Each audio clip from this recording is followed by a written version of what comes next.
हाँ, good morning to all of you.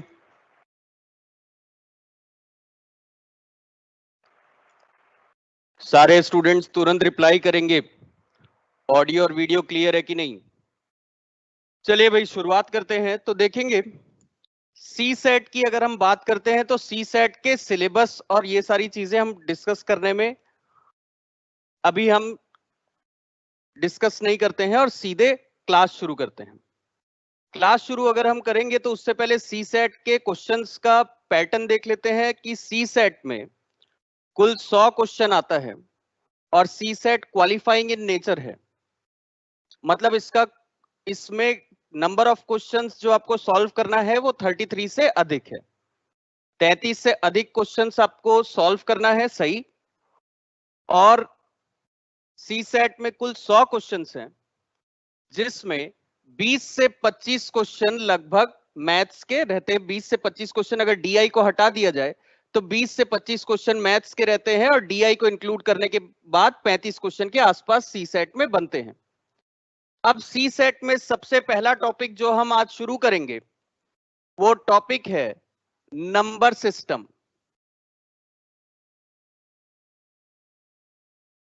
Number system या अंक पद्धति।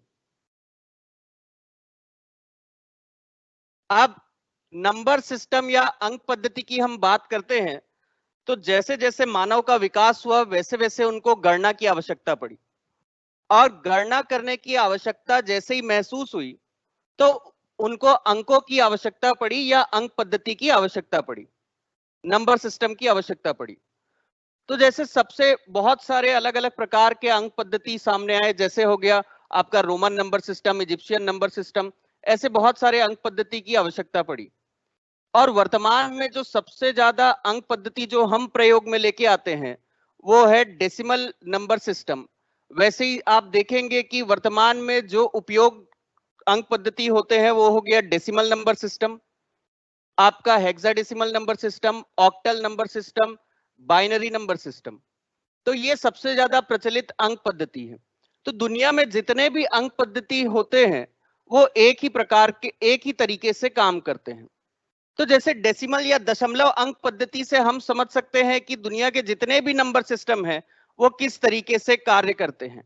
उस अनुसार अगर हम देखेंगे तो जिस तरीके से दशमलव अंक पद्धति काम करता है उसी तरीके से बाइनरी अंक पद्धति भी उसी प्रकार से काम करता है, ऑक्टल अंक पद्धति भी उसी प्रकार से काम करता है, हेक्साडेसिमल अंक पद्धति भी उसी प्रकार से काम करता है। तो आखिरकार काम करने का तरीका है क्या, ये समझने के लिए सबसे पहले हम देखते हैं कि दशमलव अंक पद्धति या डेसिमल नंबर सिस्टम किस तरीके से काम कर रहा है। दशमलव अंक पद्धति या डेसिमल नंबर सिस्टम किस तरीके से काम करता है। तो दशमलव अंक पद्धति को देखते समय हमें यह देखना है कि दुनिया के जितने भी अंक पद्धति हैं वो एक ही तरीके से काम करते हैं और उनके काम करने का तरीका यह है कि इकाई अंक जैसे ही अपना एक चक्र पूरा करेंगे, ध्यान दीजिएगा कि इकाई अंक जैसे ही अपना एक चक्र पूरा करेंगे दहाई अंक एक से बढ़ जाएगा। वैसे ही दहाई अंक जैसे ही अपना एक चक्र पूरा करेंगे सैकड़ा अंक एक से बढ़ जाएगा।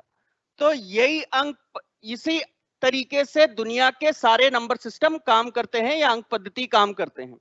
काम करने का तरीका यह है कि डेसिमल नंबर सिस्टम में नाम से समझ में आ रहा है कि डेसी, डेसी मतलब क्या हो गया 10। अब डेसिमल अंक पद्धति में कुल कौन से 10 अंक हैं तो आप ध्यान दीजिएगा, पहला है 0, 1, 2, 3, 4, 5, 6, 7, 8, 9। ये कुल 10 अंक हैं जो डेसिमल अंक पद्धति में उपयोग होते हैं और ये जैसे ही अपना एक चक्र पूरा करते हैं तो दहाई अंक एक से बढ़ जाएगा और फिर से इकाई अंक अपना एक चक्र पूरा करेंगे। तो ध्यान दीजिएगा 0, 1, 2, 3, 4, 5, 6, 7, 8, 9 इकाई अंक ने अपना एक चक्र पूरा किया तो दहाई अंक एक से बढ़ जाएगा। जैसे यहां पे वर्तमान में दहाई अंक 0 है तो ये 0, इस तरीके से रहता है। ठीक, तो जैसे ही इकाई अंक ने अपना एक चक्र पूरा किया तो दहाई अंक 1 से बढ़ जाएगा। तो 10, 11, 12, 13, 14, 15, 16, 17, 18, 19। फिर से इकाई अंक ने अपना एक चक्र पूरा किया तो दहाई अंक 1 से बढ़ जाएगा। तो अब ये क्या हो जाएगा, 20, फिर 21, 22। इस तरीके से हम देखेंगे कि दशमलव अंक पद्धति एक पर्टिकुलर पैटर्न में अपना एक चक्र पूरा करता है तो दहाई अंक 1 से बढ़ जाता है। इसी कॉन्सेप्ट को ऑक्टल अंक पद्धति में लगाते हैं।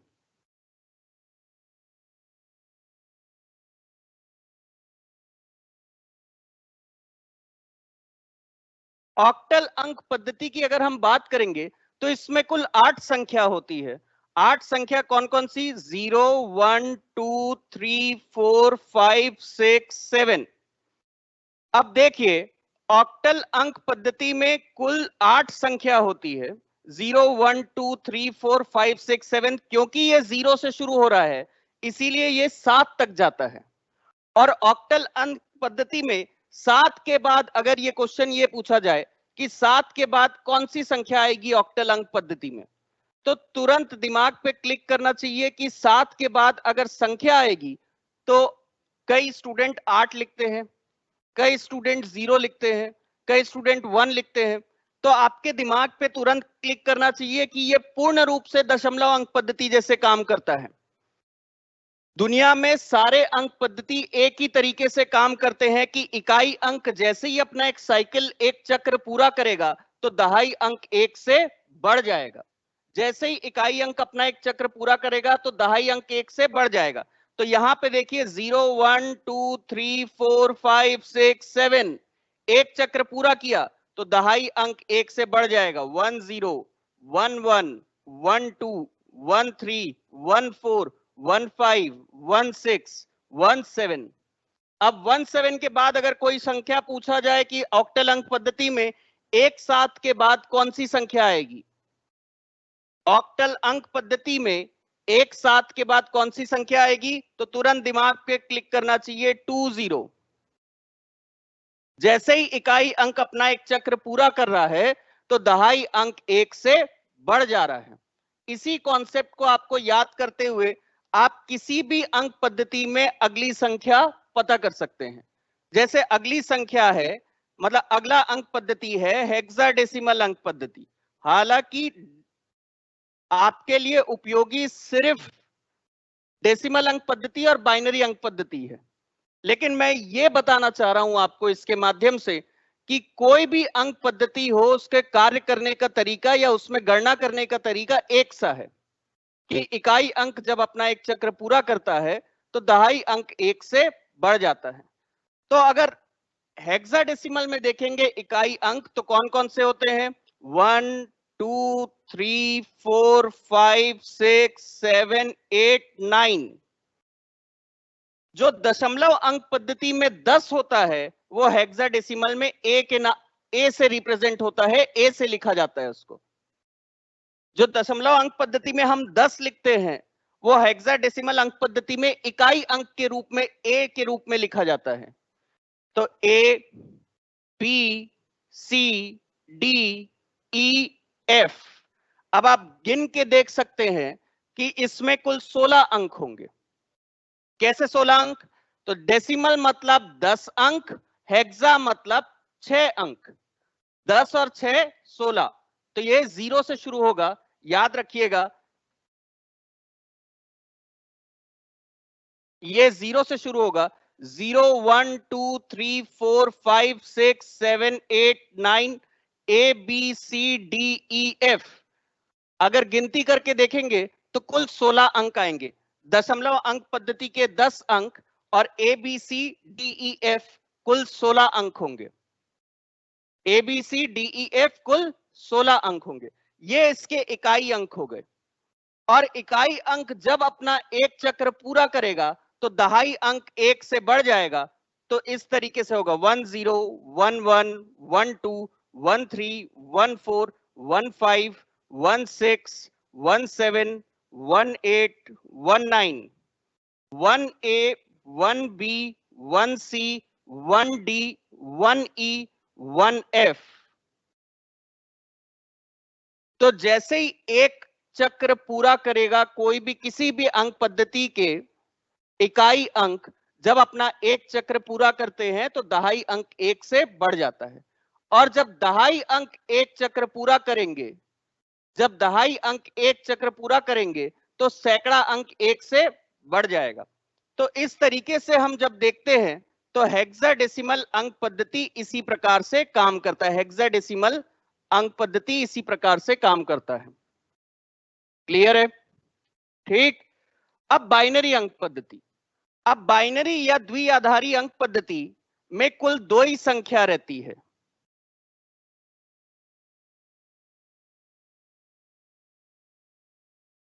द्विआधारी अंक पद्धति में कुल दो ही संख्या रहती है।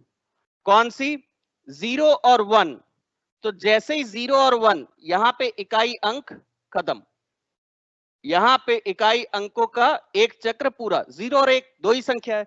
जैसे इसमें 10 संख्या था, इसमें 8 संख्या है, इसमें 16 संख्या है, इसमें मात्र दो ही संख्या है। तो इकाई अंक अपना एक चक्र पूरा किए तो दहाई अंक एक से बढ़ गया, तो यहां पे क्या आएगा? 1 0 1 1। ठीक। दहाई अंक एक से बढ़ गया तो अब दहाई अंक का एक चक्र पूरा हो गया। 1 0 1 1 छोड़ के और कोई संख्या बनेगा ही नहीं। ठीक। तो उसके बाद फिर एक से बढ़ा देना है सैकड़ा अंक को, तो 1 0 0 1 0 1 1 1 0 1 1 1। इस तरीके से आप देखेंगे कि जैसे जैसे यहां पे इकाई अंक ने अपना एक चक्र पूरा किया तो दहाई अंक एक से बढ़ गया। यहां पे दहाई अंक एक अपना एक चक्र पूरा किया तो सैकड़ा अंक एक से बढ़ गया। क्लियर है? और सैकड़ा अंक जैसे ही एक से बढ़ा तो उसके बाद उसने अपना एक चक्र पूरा किया।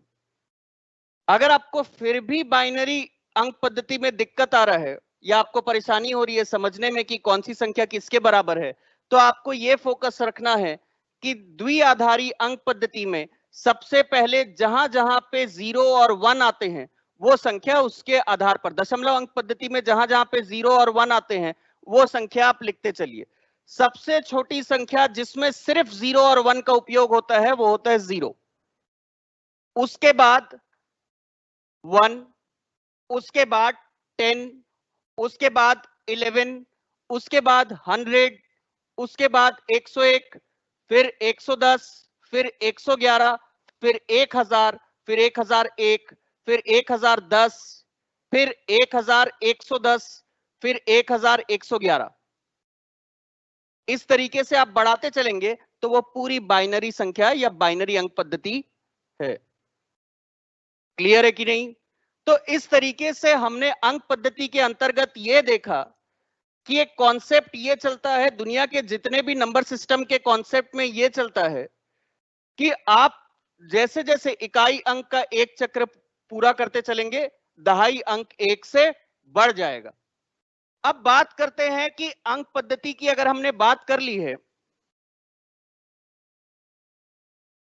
तो हम अंकों के प्रकार या अंकों का वर्गीकरण देख लेते हैं।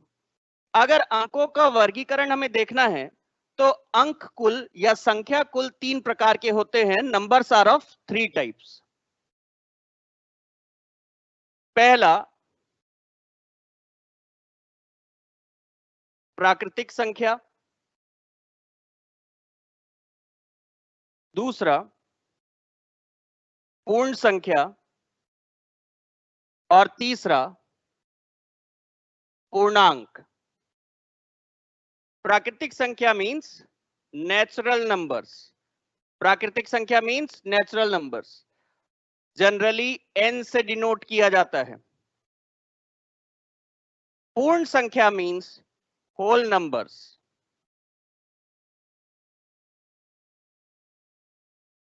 W से डिनोट किया जाता है। और पूर्णांक मींस इंटीजर्स,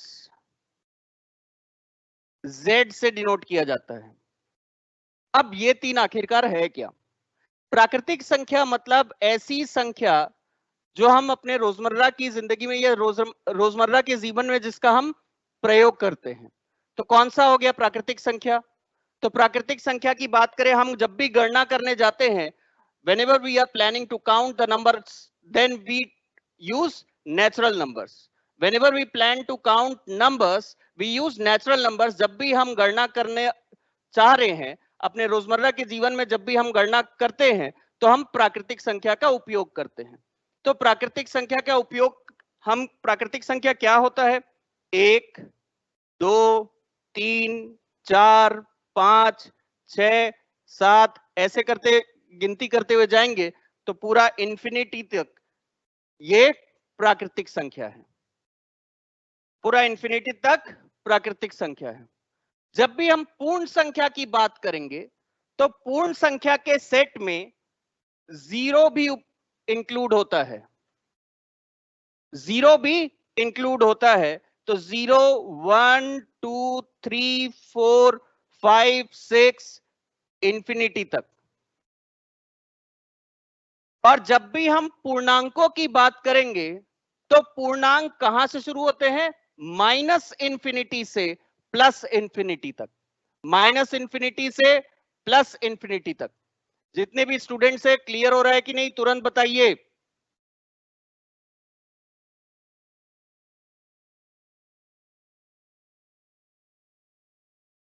जब भी हम इंटीजर्स की बात करेंगे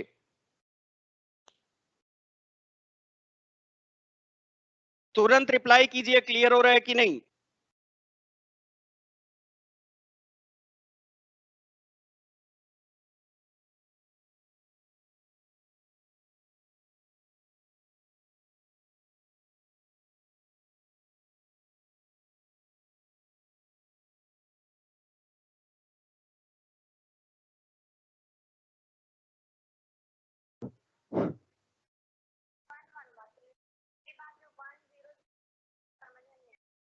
हाँ, बाइनरी कैसे हुआ वो समझ नहीं आया आपको? ठीक है, जितने भी स्टूडेंट्स, किसी को भी अगर डाउट है तो तुरंत कॉल कर सकते हैं मेरे को। ठीक, अभी एक्सप्लेन कर रहा हूं मैं। तो देखिए, डाउट ये है कि बाइनरी में किस तरीके से 100 आया, ये समझ नहीं आया।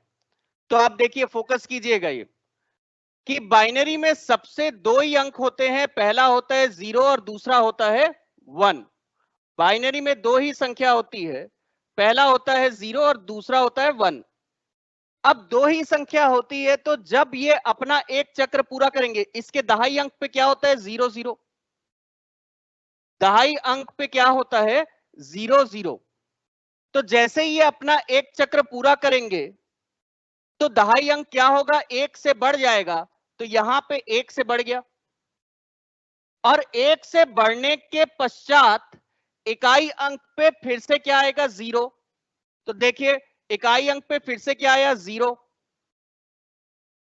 और दहाई अंक पे फिर से क्या रहेगा? 1। और ये एक और 1 आ गया।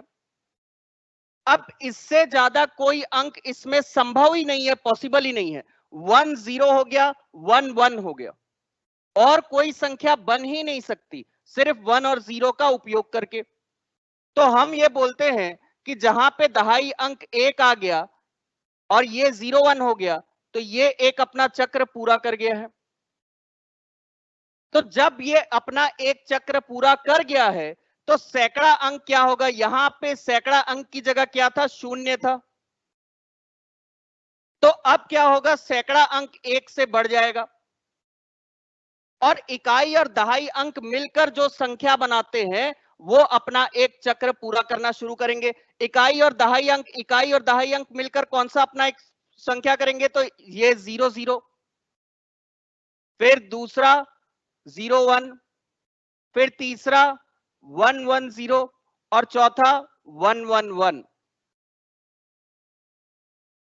तो जैसे जैसे एक चक्र पूरा होते जाएगा, यहां पे देखिए इकाई अंक अपना एक चक्र पूरा कर रहे हैं, तो दहाई अंक 1 से बढ़ गया। ये पूरे दहाई अंक और इकाई अंक मिलकर अपना एक चक्र पूरा कर रहे हैं, तो सैकड़ा अंक 1 से बढ़ गया। क्लियर है? फिर सैकड़ा अंक एक अगर अपना चक्र पूरा करेंगे, यहां पे देखिए ये पूरा सैकड़ा अंक अपना एक चक्र पूरा कर रहे हैं, तो 1000 वाली संख्या एक से बढ़ जाएगी 1000, 1001, 1010, 1011, 1100, इस तरीके से आगे बढ़ती चलेगी संख्या। फिर अगर आगे और देखते जाएंगे तो 1101, 1110, फिर 1111, इस तरीके से। तो यहां पे अगर हम देखेंगे तो 1000 वाली संख्या अपना एक चक्र पूरा की है। अगर आपको साधारण भाषा में, एकदम साधारण भाषा में आपको अगर ये समझना है कि किस तरीके से पूरी संख्या चली, तो आप याद रखिए कि दशमलव अंक पद्धति आप याद रखिए। दशमलव अंक पद्धति में सबसे छोटी संख्या कौन सी है जिसमें या तो 0 या 1 या दोनों का उपयोग हुआ? तो दशमलव अंक पद्धति में 0 वह संख्या है जिसमें सिर्फ 0 का उपयोग हुआ है। फिर 001, 1 के बाद क्या आएगा? 10, 10 के बाद क्या आएगा? 11, 11 के बाद सीधे 100, क्योंकि 11 और 100 के बीच में ऐसी कोई संख्या नहीं है जिसमें सिर्फ 1 और 0 का उपयोग हो रहा है। क्लियर है? क्लियर है? तो सिर्फ 1 और 0 का ही उपयोग कर सकते हैं क्योंकि बाइनरी अंक पद्धति की बात कर रहे हैं। तो 11 के बाद सीधे 100, 100 के बाद सीधे 101, 101 के बाद 110, 110 के बाद 111, 111 के बाद 1000, 1000 के बाद 1001। तो इस तरीके से हम देखते चलेंगे तो जितने भी अंक पद्धति है, दशमलव अंक पद्धति में जहां पे भी 1 और 0 का उपयोग हो रहा है वो बाइनरी अंक पद्धति में अगली संख्या बन जाती है। क्लियर है कि नहीं?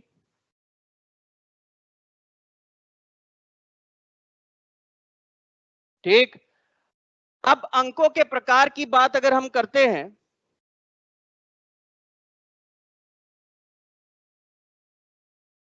अंकों के प्रकार की अगर हम बात करेंगे तो होल नंबर्स की हमने बात की कि होल नंबर्स आखिरकार वह संख्या है, ये अगर देखा जाए एकदम आसान शब्दों में तो ये प्राकृतिक संख्या विद अ जीरो है।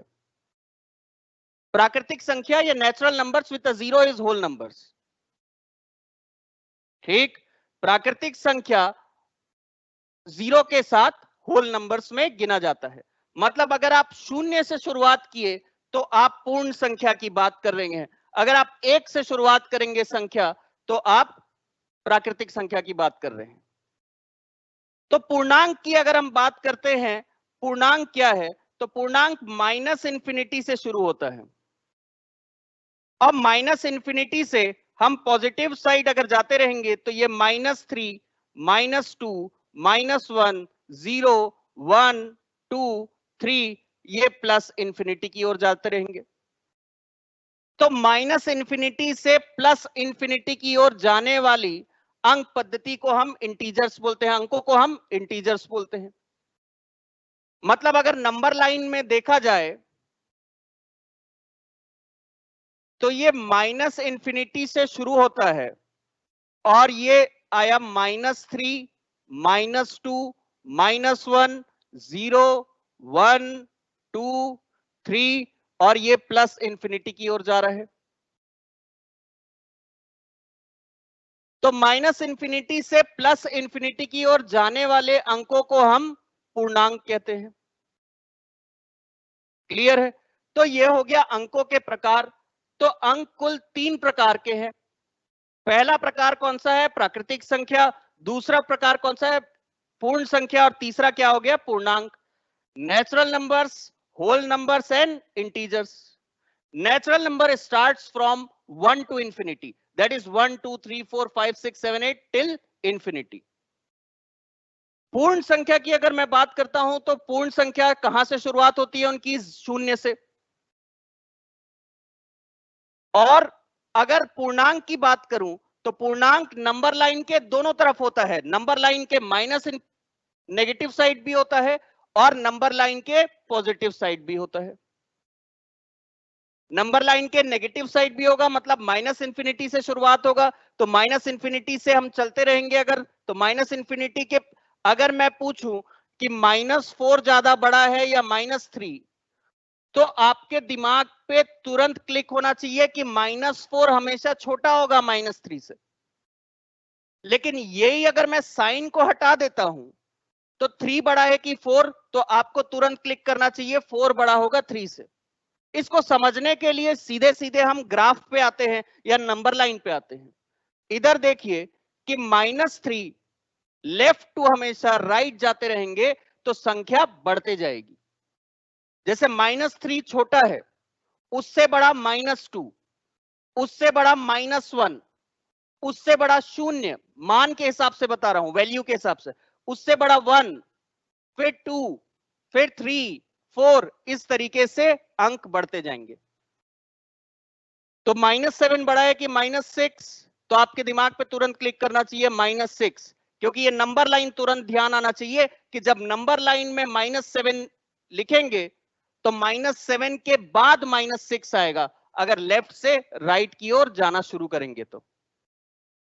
-7 के बाद -6, तो -6 बड़ा होगा। -6 से बड़ी कौन सी संख्या होगी? तो -5। -5 के बाद कौन सी संख्या बड़ी होगी? तो -4। -4 से बड़ी कौन सी संख्या होगी? -3, फिर -2, फिर -1, 0, 1, 2, 3, 4, इस तरीके से संख्या। तो बाएं से दाएं की ओर अगर आप जाते जाएंगे नंबर लाइन में तो मान बढ़ते जाता है। तो कभी भी नेगेटिव संख्या का अगर मान पूछता है तो यहां पे कंफ्यूजन होता है। पूछा जाएगा -24 बड़ा है कि -27, तो -24 हमेशा -27 से बड़ा होगा, क्योंकि नंबर लाइन में अगर बाएं से दाएं जाते रहेंगे, लेफ्ट टू राइट जाते रहेंगे, तो -27 पहले पड़ेगा, फिर -27 के बाद -26, -26 के बाद -25, -25 के बाद -24, -23, -22, -21, इस तरीके से हम बाएं से दाएं जाते रहेंगे तो मान नंबर लाइन में बढ़ते जाता है। तो उस तरीके से हमको यह समझ में आना चाहिए कि पूर्णांक में किस प्रकार से अंक बढ़ते रहेंगे। क्लियर है कि नहीं? ठीक। तो अब देखे हैं हम अंकों के प्रकार में, हमने 3 संख्या देखा, 3 अंकों को देखा। पहला प्राकृतिक संख्या हो गया, दूसरा पूर्ण संख्या हो गया, तीसरा पूर्णांक हो गया। प्राकृतिक संख्या को भी वर्गीकृत किया गया है 3 भाग में। पहला है सम संख्या या इवन नंबर्स, दूसरा है विषम संख्या या ऑड नंबर्स, और तीसरा है अभाज्य संख्या या प्राइम नंबर्स। तो सम संख्या मतलब क्या हो गया? ऐसी संख्या जो 2 से पूर्ण रूप से विभाजित होगी। ऐसी संख्याएं जो 2 से पूर्ण रूप से विभाजित होंगी, इनको हम सम संख्या बोलते हैं, सम संख्या बोलते हैं। The numbers which are completely divisible by 2, the numbers which are completely divisible by 2 is called even numbers. ऐसी संख्या जो 2 से पूर्ण रूप से विभाजित होंगी उनको हम सम संख्या बोलते हैं। जैसे सम संख्या पे ध्यान दीजिएगा, 2, 4, 6, 8, 10, 12, ये सब क्या होगा? सम संख्या। The numbers which are completely divisible by 2 are called as even numbers. ऐसी संख्या जो 2 से पूर्ण रूप से विभाजित होंगी, ऐसी संख्याओं को हम सम संख्या बोलते हैं। क्लियर है? तो 2 को 2 से पूर्ण रूप से विभाजित हो जाएगा। 4 की बात करें तो 2 दूनी 4, 2 तिया 6, 2 चौके 8, 2 पंचे 10, 12। अगर मैं 15 की बात करूं तो ये 2 से पूर्ण रूप से विभाजित नहीं होता, या 2 का पहाड़ा पड़ेंगे तो 15 कभी नहीं आएगा। इसका मतलब 15 सम संख्या नहीं होगा। तो 15 क्या होगा? 15 विषम संख्या होगा। तो विषम संख्या की अगर परिभाषा देखेंगे तो ऐसी संख्या जो 2 से पूर्ण रूप से विभाजित नहीं होगी, ऐसी संख्याओं को हम क्या बोलेंगे? विषम संख्या। या ऐसी प्राकृतिक संख्या जो सम संख्या नहीं है, वो विषम संख्या होगी। अगर ऐसा भी बोल सकते हैं कि ऐसी प्राकृतिक संख्या जो सम संख्या नहीं है, वही विषम संख्या होगी। क्लियर है? तो कौन कौन सी संख्या? 1, 3, 5, 7, 9, 11, 13, 15, इस तरीके से आगे बढ़ते जाएगा, अनंत तक जाएगा। यहां पे इंफिनिटी तक, यहां पे भी इंफिनिटी तक। The numbers which are not completely divisible by 2 are called as odd numbers. ऐसी संख्याएं जो 2 से पूर्ण रूप से विभाजित नहीं होंगी, ऐसी संख्याओं को हम विषम संख्या के अंतर्गत देखते हैं। ऐसी संख्याएं जो 2 से पूर्ण रूप से विभाजित नहीं होंगी, ऐसी संख्याओं को हम विषम संख्या के अंतर्गत देखते हैं। जैसे 3 2 से भाजित होता है क्या? तो आप इधर देखिए, 2 1 कम 2, तो बचा क्या? 1। शेषफल 1 आ रहा है, मतलब पूर्ण रूप से भाजित नहीं हो रहा है। और एक अन्य परिभाषा ये देखेंगे कि ऐसी प्राकृतिक संख्या जो सम संख्या नहीं है, वही विषम संख्या है। The natural numbers which are not even numbers are odd numbers. Clear है? अब अभाज्य संख्या का कॉन्सेप्ट देखिए। ऐसी संख्याएं जो या तो खुद से पूर्ण रूप से विभाजित होती है या तो 1 से होती है, ऐसी संख्याओं को हम अभाज्य संख्या बोलते हैं। ऐसी संख्याएं जो या तो खुद से पूर्ण रूप से विभाजित होती हैं या 1 से होती हैं, ऐसी संख्याओं को हम अभाज्य संख्या के रूप में देखते हैं। क्लियर है कि नहीं? तो कौन कौन सी संख्या आएगी? सबसे पहला याद रखिएगा, बहुत बार पूछा जाता है ऐसी कौन सी सम संख्या है जो अभाज्य संख्या है। तो एक ही अभाज्य संख्या जो सम संख्या है या एक ही सम संख्या जो अभाज्य संख्या है, वो है 2। एक नहीं होता, एक अभाज्य संख्या नहीं होता है। फिर से बता रहा हूं डेफिनेशन प्राइम नंबर्स का। अभाज्य संख्या मतलब prime numbers, the numbers which are completely divisible by itself and it is completely divisible by 1. Those numbers which are completely divisible by itself and it is completely divisible by 1 are called as prime numbers. ऐसी संख्याएं जो खुद से पूर्ण रूप से विभाजित होती है तथा 1 से पूर्ण रूप से विभाजित होती है, उन्हें हम अभाज्य संख्या बोलते हैं। तो सबसे बड़ा क्वेश्चन ये आता है कि जैसे अगला क्वेश्चन, सर 1 क्यों नहीं होता और 2 क्यों होता है? तो आप समझिएगा, इधर फोकस करके समझिएगा कि 2 की अगर मैं बात करता हूं, सबसे पहले 2 को हम समझ लेते हैं कि 2 क्यों अभाज्य संख्या होता है, तो आपको समझ में आ जाएगा। तो 2 किस किस से पूर्ण रूप से विभाजित होता है?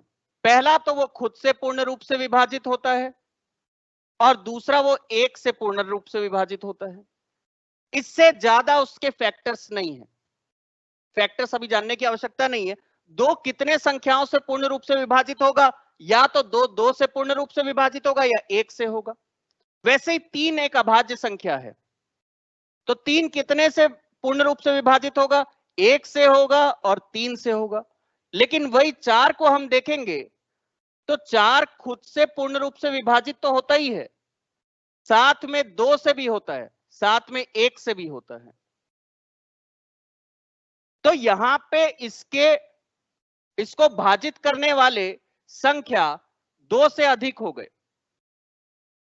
या तो खुद से पूर्ण रूप से विभाजित होना चाहिए या तो सिर्फ 1 से पूर्ण रूप से विभाजित होना चाहिए। उससे अधिक संख्या भी नहीं होना चाहिए, उससे कम भी नहीं होना चाहिए। मतलब कम से कम 2 संख्या से पूर्ण रूप से विभाजित होना चाहिए, पहला खुद से और दूसरा 1 से। लेकिन जहां 1 की बात आती है 1 में सिर्फ एक ही संख्या आती है जो 1 को पूर्ण रूप से विभाजित करता है, वो 1।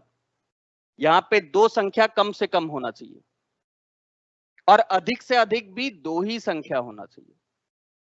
तो यहां पे देखेंगे कि 2 संख्या आ रही है, या तो खुद से या तो 1 से। यहां पे भी 2 ही आ रही है, लेकिन परंतु यहां पे 3 आ जा रहा है और यहां पे 1 आ जा रहा है। इस तरीके से देखेंगे तो 1 और 4 दोनों अभाज्य संख्या नहीं है, 2 और 3 है। तो कौन कौन सी संख्या है उदाहरण के तौर पे देखेंगे तो 2, 3, 5, 7, 9 क्यों नहीं होगा? तो 9 इसीलिए नहीं होगा क्योंकि 9 से पूर्णतः भाजित होता है, 3 से भी होता है, 1 से भी होता है। 9 is completely divisible by 9, 3 and 1. That's why 9 is not a prime number. ठीक, क्लियर है? तो 9 अभाज्य संख्या नहीं है। 7 के बाद सीधा 11, 11 के बाद 13, 13 के बाद 17, 19, 23, इस तरीके से 23 के बाद 29, इस तरीके से ये सारी अभाज्य संख्या है। क्लियर है?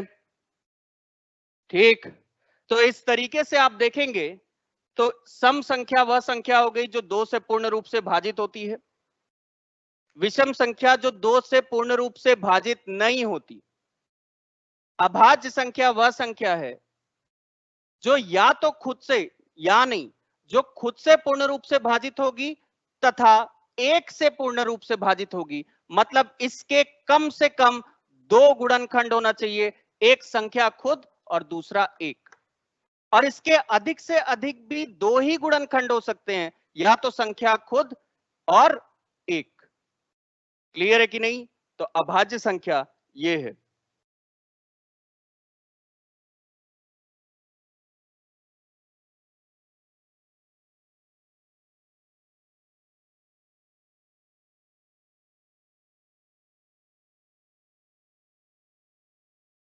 अब देखिए कैसे पता करें कि कोई संख्या अभाज्य है कि नहीं। जैसे अगर मैं आपको ये बोल दूं कि 173 अभाज्य है कि नहीं, किस प्रकार से हम पता करेंगे? मैं अगर आपको कोई एक संख्या दे दूं कि 173 अभाज्य है कि नहीं पता करें, या 196 अभाज्य है कि नहीं पता करें, 217 अभाज्य है कि नहीं पता करें, 351 अभाज्य है कि नहीं पता करें। तो ऐसे अगर मैं बड़ी संख्या देते जाऊंगा तो आपको अभाज्य है कि नहीं ये पता करना है। उससे पहले हम ये देख लेते हैं कि कितने जल्दी से जल्दी हम स्क्वायर किस तरीके से निकालें, क्योंकि आगे उपयोग में ये आने वाला है कि हम जल्दी से जल्दी वर्ग किस तरीके से निकालें। अब वर्ग निकालने का शॉर्टकट बता रहा हूं, ध्यान दीजिएगा। पहले तो आपको 1 से 20 तक का वर्ग आपको याद होना चाहिए। जितने भी स्टूडेंट्स हैं कल पूछूंगा, जैसे 1 का स्क्वायर कितना होता है 1, 2 का 4, 3 का 9, 4 का 16, 5 का 25, 6 का 36, 7 का 49, 8 का 64, 9 का 81, 10 का 100, 11 का 121, 12 का 144, 13 का 169, 14 का 196, 15 का 225, 16 का 256, 17 का 289, 18 का 324, 19 का 361, 20 का 400। इतने वर्ग कम से कम याद होना ही चाहिए। 20 तक का वर्ग, 20 तक का घन और 20 तक का पहाड़ा। अगर आपको गणित अच्छा बनाना है तो ये तीनों याद ही होना चाहिए। क्लियर है? लेकिन इसका मैं एक शॉर्टकट भी बता दे रहा हूं कि 1 से 100 तक का स्क्वायर, 1 से लेकर 99 तक का, मतलब 2 अंकों वाली संख्या और 1 अंकों वाली जितनी भी संख्या है उसका वर्ग निकालने का शॉर्टकट बता रहा हूं। क्लियर है? तो 1 से 99 तक का वर्ग निकालने के लिए ध्यान दीजिएगा। मान लो अगर कोई भी एक ऐसी रैंडम संख्या ले लेते हैं 87, मैं बोलता हूं आपको 87 का स्क्वायर निकालो, तो आप 87 गुणित 87 करना शुरू करेंगे। लेकिन उसका एक बड़ा आसान तरीका है, आप ध्यान दीजिएगा कि 87 का स्क्वायर निकालना है तो 87 का स्क्वायर निकालने के लिए आपको सिर्फ इतना करना है। सबसे पहले क्या करना है, 8 गुणित 7 गुणित 2, 8 गुणित 7 गुणित 2 कितना हो जाएगा? 8 7 56, 56 दूनी 112, 8 7 56, 56 2 112। अब देखिए 8 का अगर वर्ग होगा तो वो होता है 64, 8 का स्क्वायर कितना होगा? 64, और 7 का स्क्वायर होता है 49। तो यहां पे आप 49 लिख लीजिए।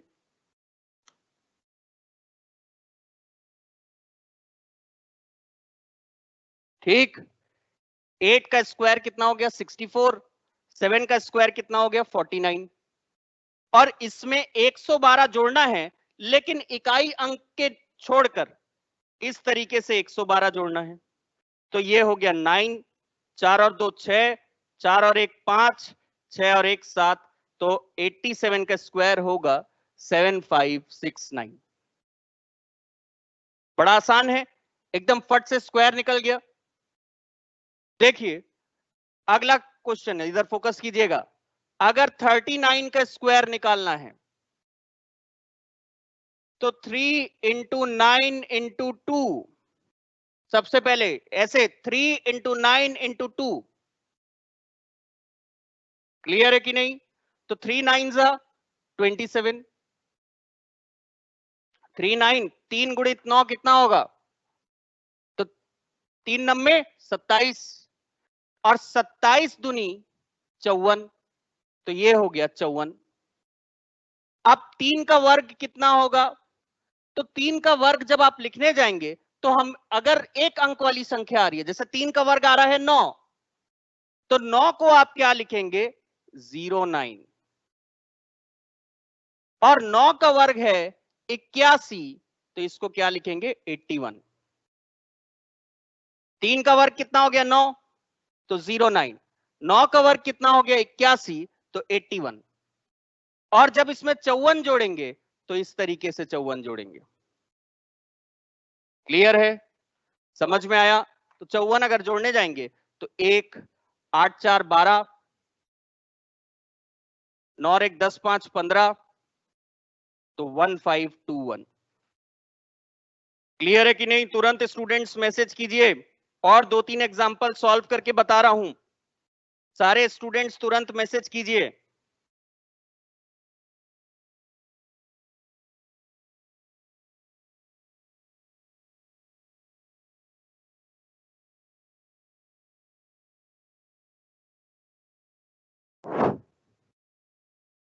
क्लियर है कि नहीं? एकदम फास्ट स्क्वायर निकालने के लिए बता रहा हूं। ठीक, क्लियर है?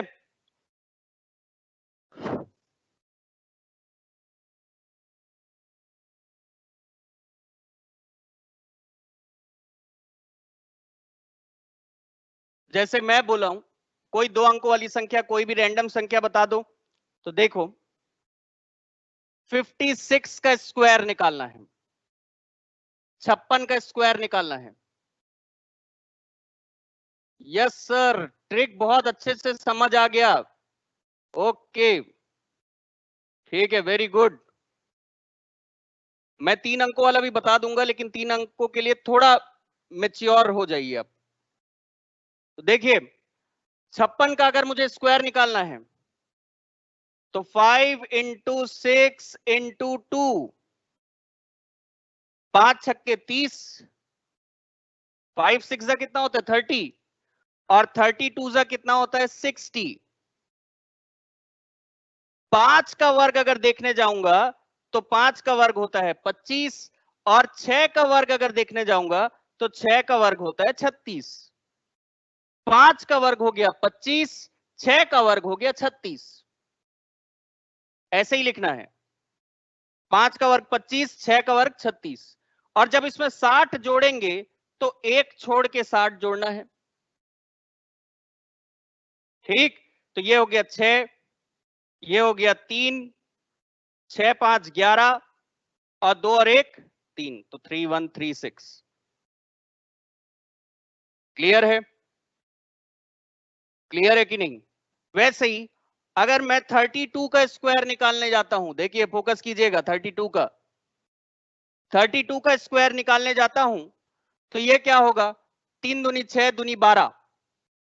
अब देखो एकदम जल्दी से होने लगेगा, 3 दूनी 6 दूनी 12, ठीक। 3 का वर्ग होगा 09, 2 का वर्ग होगा 04, ठीक। जब भी आप वर्ग लिखने जाएंगे इस शॉर्टकट में तो 3 का वर्ग 09, 2 का वर्ग 04, मान लो 4 का वर्ग 4 का वर्ग है तो 16 आ गया। जब भी 3 या 2 का आप वर्ग लिखने जाएंगे तो वो एक अंक वाली संख्या बनती है। क्लियर है? तो एक अंक वाली संख्या को हमेशा 2 बनाकर लिखना है, मतलब 3 का अगर वर्ग लिखने जाएंगे तो 9 नहीं लिख सकते, 09 लिखना है। और 2 का वर्ग जब आप लिखने जाएंगे तो 04 नहीं लिख सकते, 04 लिखना है, ठीक। तो 3 का वर्ग कितना हो गया 09, 2 का वर्ग कितना हो गया 04, और 3 दूनी 6 दूनी 12, तो 12 को जब आप जोड़ेंगे तो यहां पे इस तरीके से जोड़ना है, तो ये हो गया 4 2 01 1024। क्लियर है? ठीक, तो ये चौथा क्वेश्चन। पांचवा क्वेश्चन देखिए, एक और 5 क्वेश्चन बता रहा हूं आपको जिससे आपको एकदम क्लियर हो जाए। मान लो आप एक संख्या ले लेते हैं, 25 का स्क्वायर आप सबको पता होगा, लेकिन अपन 25 का स्क्वायर इससे करके देखते हैं, ठीक है। या फिर अगर 25 आप नहीं चाह रहे हैं तो 45 का स्क्वायर कर लीजिए, क्योंकि 25 का स्क्वायर सबको पता ही होता है, कि 45 का स्क्वायर देख लेते हैं, ठीक। तो 4 का स्क्वायर कितना होता है 16, 5 का स्क्वायर 25, ध्यान दीजिए कितने जल्दी हो रहा है, देखिए 4 का स्क्वायर 16, 5 का स्क्वायर 25, 4 5 जा 22 जा 40, तो ये 40 नीचे जोड़ दिए तो 5 2 2025, ठीक। तो 4 5 जा 22 जा 40, क्लियर है? तो 4 पंचे 20 दूनी 40, और 4 का वर्ग हो गया 16, अब 5 का वर्ग हो गया 25। एक छोड़ के जोड़ना है, एक इधर वाली संख्या छोड़ के जोड़ना है, तो इधर वाली संख्या को मैंने छोड़ दिया, 40 को यहां पे जोड़ा तो 2025। क्लियर है कि नहीं?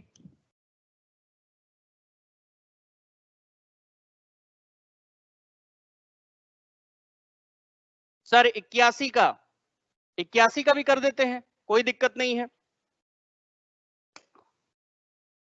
एक स्टूडेंट का डाउट आया है, सर 81 का स्क्वायर निकाल के दिखाइए, तो ओके 81 का भी स्क्वायर निकाल के दिखा देता हूं, उसके बाद आगे आपको निकालना है। तो देखिए ध्यान दीजिएगा, 81 का स्क्वायर बोला है, ठीक। तो 8 का स्क्वायर कितना होगा 64, 8 का वर्ग 64, 1 का वर्ग कितना होगा 01, ठीक। और 8 एकम 8, 8 दूनी 1 कितना होगा, 8 एकम 8 दूनी 16। अब 16 को जो अब जोड़ेंगे तो एक संख्या को जो छोड़कर जोड़ना है, तो ये 1 हो गया, ये 6, 4 और 1 5, ये 6, तो 6 5 6 1। क्लियर है कि नहीं? क्लियर है कि नहीं?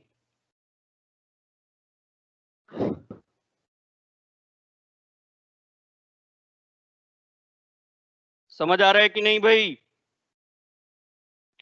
अब आप क्वेश्चन लिखिए, निम्नलिखित संख्याओं का वर्ग ज्ञात कीजिए, निम्नलिखित संख्याओं का वर्ग ज्ञात कीजिए। Find the square of the following numbers.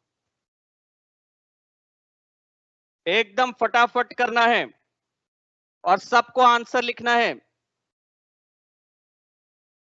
Lokesh एकदम रेडी रहना है, कोई भी वहां पे आंसर अगर लिख के देता है तो तुरंत टाइप करते जाना है लोकेश, ठीक। तो 1 2 3 4 5 6, ठीक है 10 क्वेश्चन हो गया। तो 47 का स्क्वायर, 55 का स्क्वायर, 43 का स्क्वायर, 76 का स्क्वायर, 92 का स्क्वायर, 93 का स्क्वायर, 97 का स्क्वायर, 83 का स्क्वायर, 59 का स्क्वायर और 67 का स्क्वायर। फटाफट बनाना है। जितने भी स्टूडेंट हैं,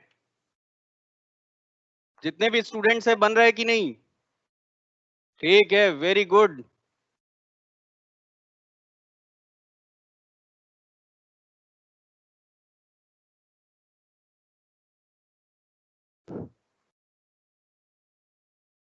गुड हेमाम, 5-6 क्वेश्चन तक बना ली है।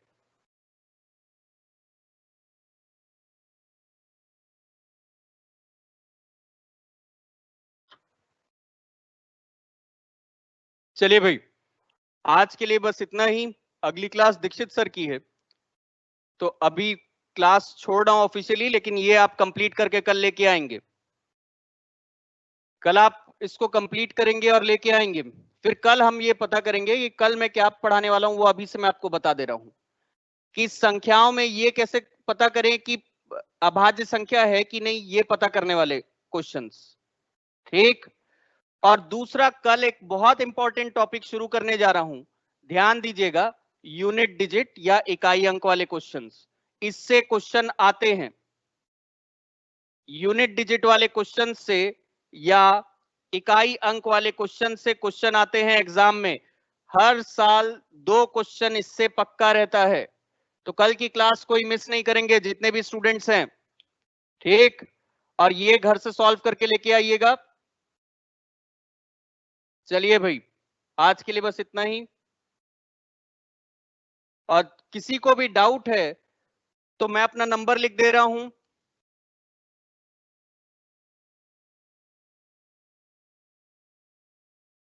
किसी भी प्रकार का क्लास में अगर डाउट आता है, या कोई अगर बाद में देखता है क्लास को, तो अगर किसी भी प्रकार का डाउट आता है तो वो कॉल करके पूछ सकता है। 7898258898। ठीक। चलिए भाई, आज के लिए बस इतना ही, बाकी कल पढ़ते हैं।